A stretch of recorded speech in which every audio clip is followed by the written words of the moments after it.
Imagine a room full of loud, confident people. Everyone is talking, bragging, and trying to command attention. But in the darkest corner, there's one person who hasn't said a single word. They aren't scared. They aren't shy. They are just observing.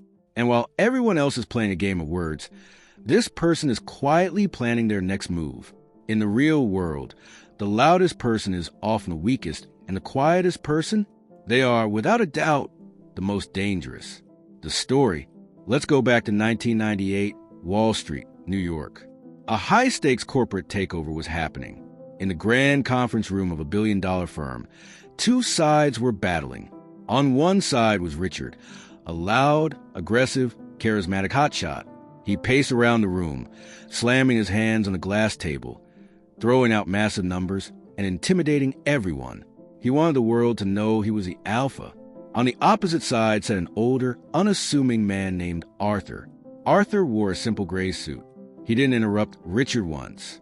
He didn't argue. While Richard screamed and bragged, Arthur just sat there, resting his chin on his hand, taking slow, deliberate notes in a small leather notebook. Richard's team thought they had already won.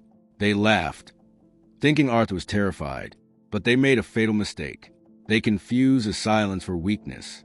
You see, while Richard was wasting all his energy talking, Arthur was doing something far more powerful. He was listening. He listened to the cracks in Richard's voice. He noticed a slight hesitation when Richard mentioned their supply chain logistics.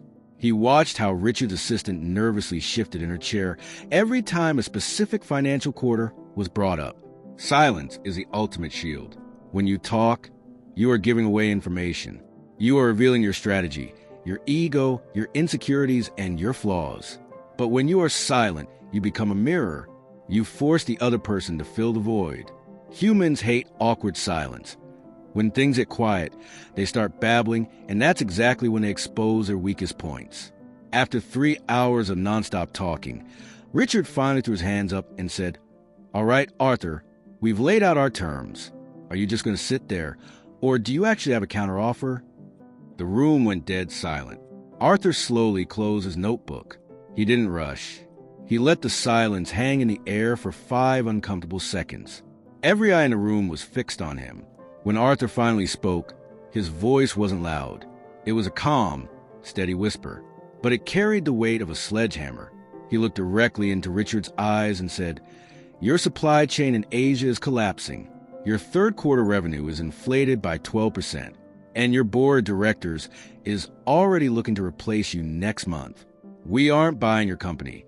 Richard, we've already bought your debt. As of 10 minutes ago, we own you." Richard's face drained of color. The loud, arrogant alpha male was completely crushed in less than 60 seconds. He had spent hours building a fortress of words, only for Arthur to destroy it with a single, precise strike. The lesson: this isn't just a story about business. This is a law of human nature. Power doesn't scream. Power doesn't need to prove itself. The most dangerous people in this world are not the ones who bark the loudest. They're the ones who sit back and analyze the whole room.